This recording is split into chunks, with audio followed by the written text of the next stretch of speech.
You're listening to Weight Loss for Life Coaches, Episode 16, with Master Certified Life and Weight Loss Coach, Paige Bowman.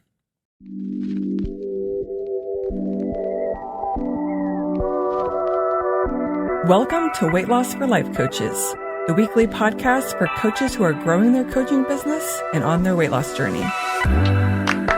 Each week, we'll be tackling why weight loss feels hard and how to make hitting your weight loss goal the simplest thing you do all day.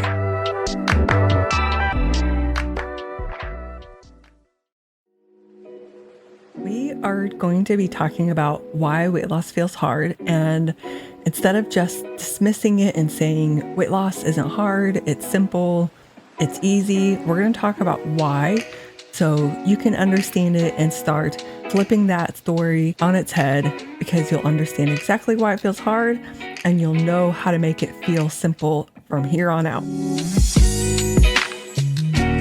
In case anyone was wondering, I am definitely feeling better. COVID only got me down for like a week and a half. I'm still feeling a little weak, but I'm feeling much better, and I'm super glad that I got it when I did, because I was able to rest, and thankfully my clients were able to push our sessions back a week. I'm so grateful to them for understanding, but I'm feeling much better, and I am excited to get this episode out to you today on why weight loss feels hard. So let's just jump right in. The number one thing that has you feeling like weight loss is hard or makes weight loss feel hard is that you think you need to deprive yourself to lose weight. Number one, that doesn't have you feeling good about the journey in general. It's like knowing you're stuck in the middle seat of an airplane all the way in the back. You're already getting ready to despise that 5-hour long flight. So you think, I'm supposed to restrict my food so I can lose weight, which has you creating resistance in your body ahead of time. Do that enough times and you've easily connected weight loss with hard. And we're talking about thinking it's going to be hard ahead of even getting started. And number two, depriving yourself isn't even maintainable. Remember the definition of simple weight loss from the first ever episode of the Weight Loss for Life Coaches podcast. It's doable and maintainable. Losing weight by cutting things out of your diet just to get the pounds off, knowing you're just going to add those foods back or start doing those unhelpful habits again, means your hard work isn't going to pay off. It's just not doable to deprive yourself for however long it takes to lose weight, but also it's not great for your body. We need to eat food, and we need to eat food that feels good to our body, that fuels us, that serves us. And you won't be in the mindset to be making the best decisions for your body when you're thinking that I have to deprive myself. And depriving yourself sucks. Have you done it? I have, and it just doesn't feel good.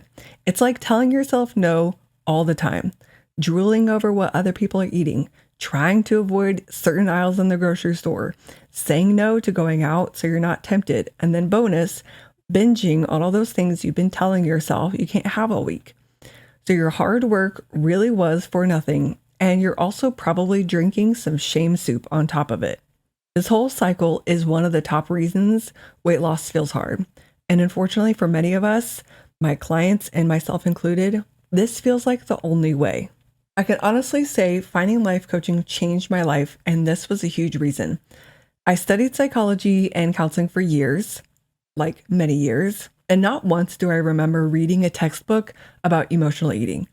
Sure, we studied depression, anxiety, trauma, how the brain works, behavior, etc., but I wasn't taught how to apply that to eating, to how I think about my body, to food. Finding life coaching opened me up to how my brain and my thoughts are such a big part of eating, and how my emotions like fear, anxiety, overwhelm, and shame are such a big part of my eating patterns too. I knew on some level, right? Like I knew that when I got upset, I just wanted to eat. When I was bored, I just wanted to eat. When I was stressed out, I was so glad I had a McDonald's or Arby's to drive to in my nearby vicinity. And it was a bonus in college that McDonald's had a $1 menu. But I didn't really understand what was going on. I didn't really understand why food made me feel better or why I went to food other than that's what I was taught. which means I didn't know how to solve it. Not only did I learn about how my thoughts and feelings were involved with my eating behavior, but I also learned what to do about that. And wouldn't you know, it had nothing to do with depriving myself. I knew without a doubt I had hit the jackpot with life coaching, with learning about emotional eating. This is it, y'all. Knowing that without a doubt, you don't have to deprive or restrict yourself. You don't have to create resistance in your body to lose weight means, wait for it, weight loss doesn't actually have to be hard. So we know that the first reason why weight loss feels hard is because you're believing you'll have to deprive yourself to lose weight. The second reason weight loss feels hard is that you're using food and your body as tools to feel better.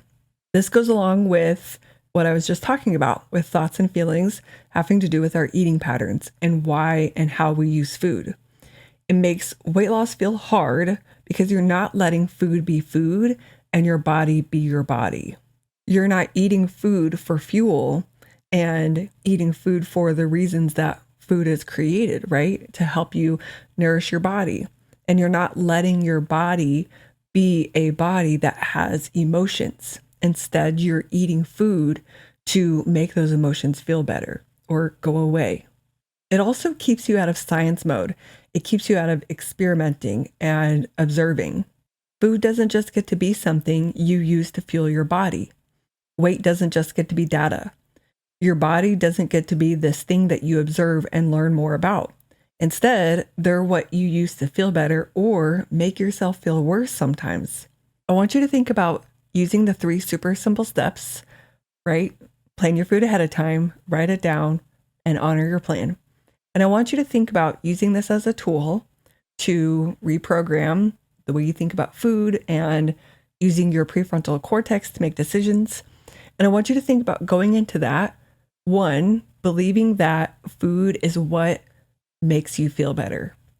Or 2, food is what we use to fuel our body.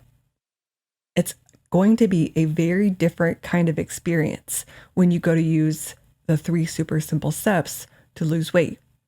It makes even just using this one tool, right? Planning your food ahead of time, making it realistic, writing it down and honoring it, it makes it hard to go into practicing the 3 simple steps when you're thinking that food is something that you use to feel better. It's going to be hard to plan out what food you're going to need depending on how your day goes. So it's going to feel impossible to be able to use your prefrontal cortex to make decisions about your food ahead of time. It's going to feel restrictive and depriving to plan out your food and not eat food if you're having a bad day because you didn't plan it, if food is the thing that makes you feel better. So even using the tools that, say, I offer in my program or that we've talked about here on the podcast to reprogram the way you think about food and using your prefrontal cortex and no longer giving into urges by the primal brain, when you are adamant that food is what makes you feel better and you don't have something else or understand how to make yourself feel better, and food doesn't just get to be food. So we know that weight loss feels hard because you're believing that you have to deprive yourself to lose weight. We know that weight loss feels hard when you're using food to feel better instead of letting your body be your body and food just be food.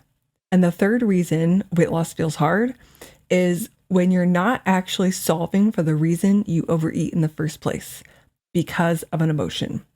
You can lose weight with willpower, deprivation, restriction, and all those emotions will still be there, probably stirring up to be even worse, and you're still left with them and not knowing what to do with them or about them even after you've lost weight. I had a client I worked with last year who had lost about 20 or 30 pounds the year before we worked together, and she had gained the weight back. And she told me that what she realized during our work together is that she had lost the weight using willpower and restriction. And the reason she had gained the weight back is because when she was done losing weight, she was still a person who had all these emotions and she didn't know what to do with them. She hadn't learned how to stop making food a tool to feel better. She hadn't learned how to master processing her emotions. She hadn't learned how to be a human who has a lot of thoughts throughout the day and not needing to cover those up by eating food and numbing out. She hadn't really solved for the real reason she was overeating, to keep from feeling uncomfortable. And so the work we did together was really working on how to feel better without food. We keep it really basic and simple in my program. And the best part about learning how to lose weight by mastering processing your emotions and knowing how to feel better without food means that you don't have to restrict yourself or deprive yourself on the way to losing weight, because you're not using food as a tool to feel better or to lose weight. Don't get me wrong. We do work on how to make the best decisions for your body when it comes to having it dine in. That's what I like to call it. Dine in, body. We can go a little bit longer without eating. We can get to a -4 if you listen to last week's podcast on the hunger scale, and it's okay. So in that sense, we use food, we use hunger to lose weight, but we're not depriving ourselves or restricting ourselves. We're not using willpower, and we're not using food to feel better. Knowing how your thoughts and your feelings are involved with your eating patterns, with the way you feel about food and your body is so important, and it's such a key factor with weight loss feeling simple. And you're probably like, yeah, I know, Paige. I know that we eat because of an emotion. I know that we eat to cover up an emotion. I know it's because of our thoughts. But really, I want you to think about it on a practical daily basis. Like, the reason I'm eating this thing is because I'm thinking this and I'm feeling this, and so I ate something. And it could be as simple as I'm hungry, so I feel an urge to go eat some food. But I had a conversation with a client this week, and we talked about how she didn't want to feel the emotion of anxiety in her body. And she said, I don't want to feel this. And that created an urge for her to go eat food. And so understanding that really, truly, the reason I'm eating is to not feel an emotion or is because of an emotion is so key to understanding why it is you're doing what you're doing. And remember, if we understand why you're doing what you're doing, it's so much easier to solve for that. And therefore, weight loss doesn't have to feel hard. Okay, it's time for some powerful questions. But just remember, weight loss feels hard when you're believing that you need to deprive yourself to lose weight, when you're using food and your body as tools to feel better, and when you're not solving for the reason you overeat in the first place because of an emotion. So I want you to keep those in mind as you go on your weight loss journey this week, as you think about what it is you're doing or not doing on your journey. How can you help yourself see that maybe the reason it's feeling hard is because you are using food to feel better, but now you can understand it and then make changes to that. So then weight loss can feel more simple and so that you can move forward with ease. So let's talk about my powerful questions for today.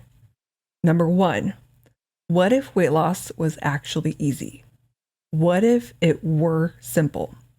I want to pause here and say, don't get yourself caught in the blame, shame trap here.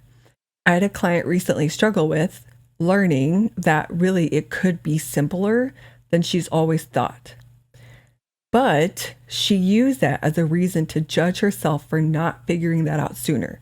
No, it's just a no. Don't use something you're learning now to judge where you've been. Your journey has been the way it's supposed to have been. You're exactly where you're supposed to be right now. And what if you could take what you're learning now and use it on top of everything you've already learned and experienced from the past?